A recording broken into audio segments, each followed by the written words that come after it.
Ministère de la vérité restauratrice Mivresse avec Dr Gaoudé, tu connaîtras la vérité et la vérité t'affranchira.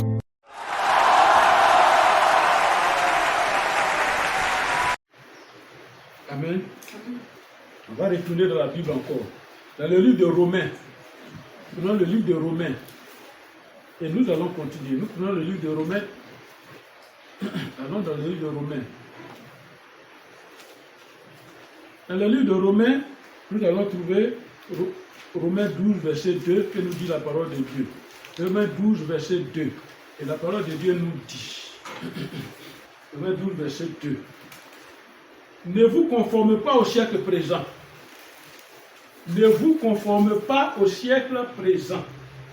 Voyez, le siècle présent est rempli de mensonges. Le siècle présent est rempli des éléments destructeurs. Le siècle présent est un siècle vrai dans lequel nous vivons. Mais c'est un siècle rempli de mauvaises choses. Et c'est pourquoi la parole de Dieu dit, ne vous conformez pas, ne soyez pas conformes au siècle présent. Mais comment vous allez faire? Comment on va faire? Mais soyez transformés par le renouvellement de votre intelligence. L'intelligence doit être transformée. Et donc, quand l'intelligence est transformée, nous sommes renouvelés. Il n'y a qu'en Jésus-Christ qu'on peut renouveler notre intelligence de manière transformatrice pour que l'intelligence soit véritablement transformée en Jésus-Christ. Amen. Pourquoi? Afin de discerner quelle est la volonté de Dieu. Afin de discerner, parce que Dieu veut qu'on discerne. Afin de discerner quelle est la volonté de Dieu, ce qui est bon. Qu'est-ce qu'on discerne? Ce qui est bon, agréable et parfait. Voilà. Ce qui est bon, agréable et parfait. Et j'ajoute encore, ce qui est mauvais, il faut connaître. Le discernement va te dire que dans la chose dans laquelle tu es là, c'est du mensonge, c'est du faux. L'église dans laquelle tu es n'est pas une église de Jésus-Christ, parce qu'elle n'enseigne pas la vérité. L'homme de Dieu qui est devant toi, en qui tu places ta confiance, est un menteur, parce qu'il n'enseigne pas Jésus-Christ. Alors, discernez quoi?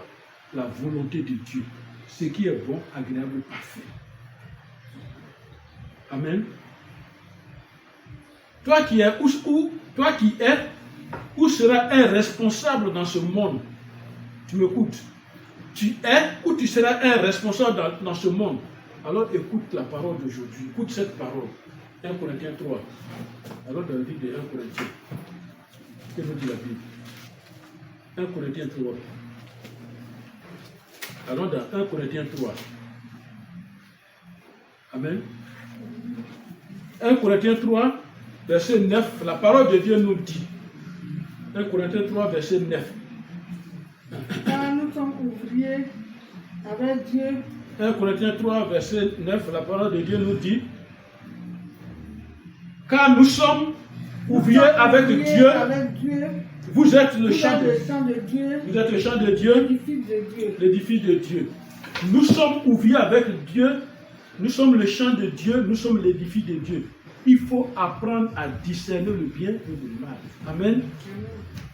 Amen. Est-ce que tu m'écoutes? C'est important dans la vie. Nous devons apprendre à discerner les choses parce que nous sommes les champs de Dieu. Nous sommes les ouvriers de Dieu. Qu'est-ce qu'un ouvrier? Et celui-là, par exemple, pour une maison, c'est celui-là qui met la main à la pâte, qui construit.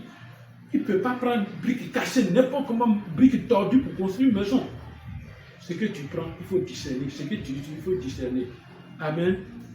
Amen. Allons dans 1 Roi 3. 1 Roi 3. 1 Roi chapitre 3. Allons dans la Bible. 1 Roi chapitre 3. C'est après les livres de Samuel. 1 Roi 3. Que nous dit la Bible? Allons-y. Le Seigneur veut nous parler, Jésus veut nous parler à travers la Bible. Alors, c'est pourquoi nous feuilletons la Bible. 1 Roi 3, verset 9, la parole de Dieu nous dit.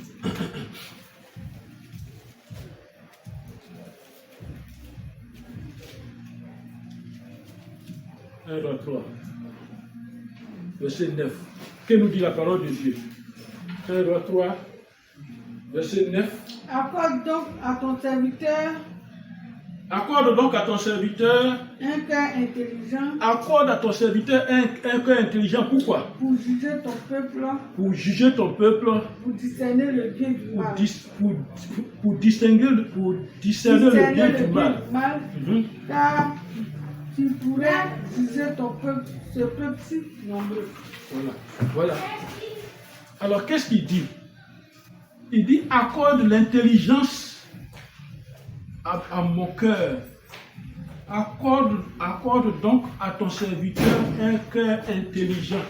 Accorde à ton serviteur un cœur intelligent. Pourquoi? Le cœur intelligent permet, parce que c'est le roi qui demande ça. Amen.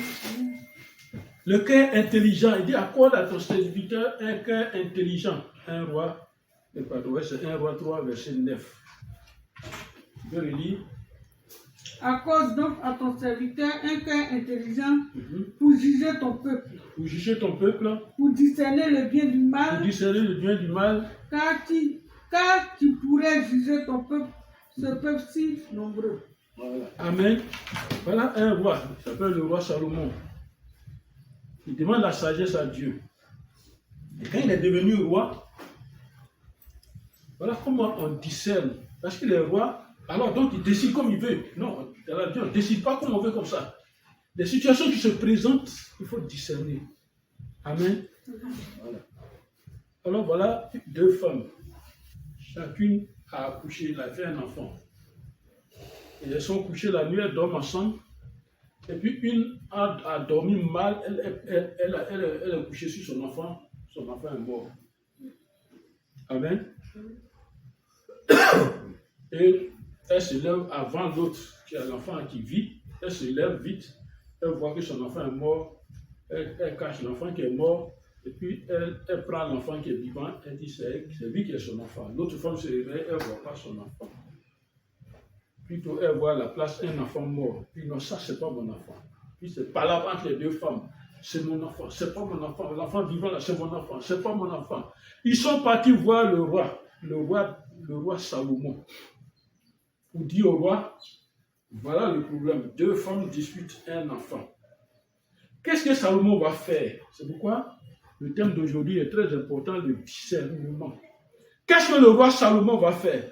Le roi Salomon va d'abord, il va faire cette prière qui est en lui.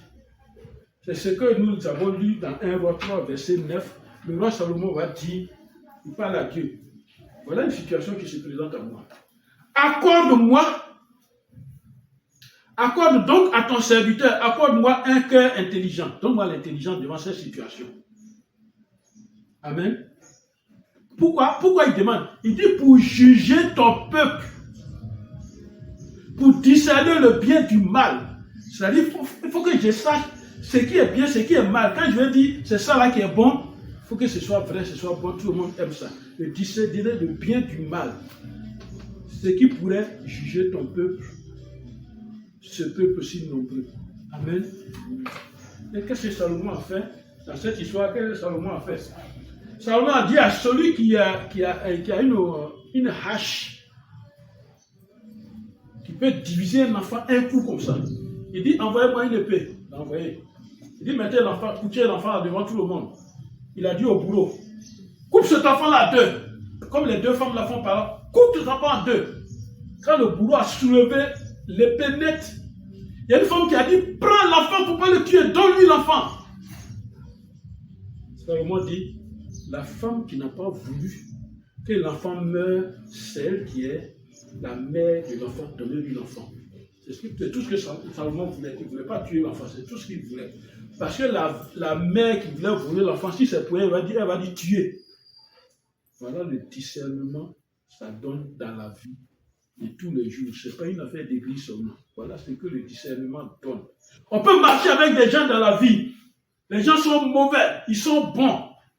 Mais il faut discerner ce pourquoi vous êtes ensemble. Il faut discerner où il t'amène, où il va avec toi. Il faut discerner. Amen. Jésus va nous parler, Luc 2, verset 56. Allons dans le livre de Luc.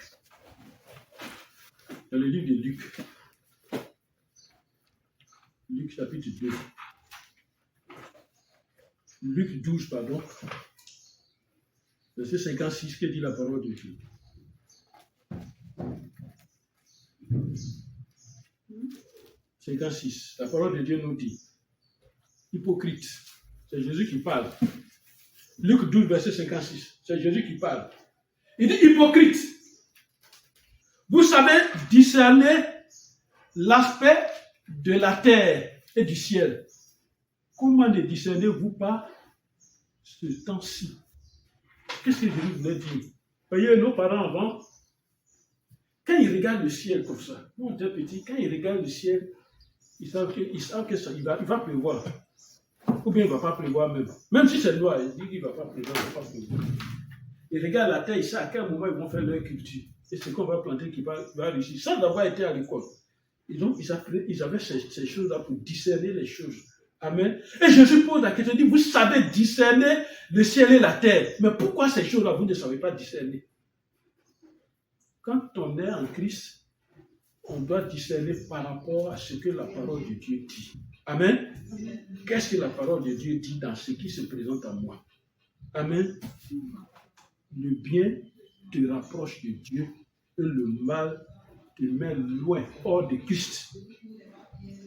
Pourquoi Jésus a dit, hors moi, vous ne pouvez rien faire. Alors, quand tu sais cette parole-là, hors moi, vous ne pouvez rien faire. Amen. Amen. Amen.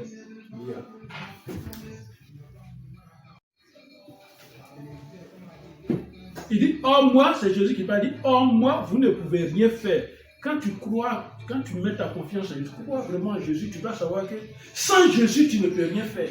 Pourquoi? Parce que c'est lui qui peut décider aujourd'hui que tu quittes la terre aujourd'hui, là. Personne ne peut s'opposer. Ça, c'est le premier pas qui va faire que tu vas mettre ta confiance en lui. C'est lui qui peut décider que ce que tu fais s'arrête aujourd'hui. C'est lui qui peut décider quoi que ce soit. C'est lui qui peut donner l'ordre même à Satan d'aller te remuer. C'est lui qui peut faire ça. Parce qu'il est capable de tout ce qui s'appelle le Tout-Puissant. Amen. Il s'appelle le Tout-Puissant. Alors dans Philippiens 1, le livre de Philippiens.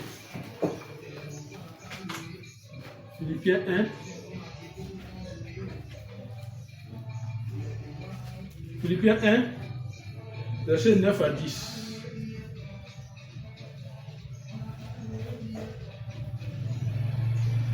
On a trouvé. Ceci, tu as trouvé aussi pour lire. Philippiens 1, versets 9 à 10. Disait la parole de Dieu.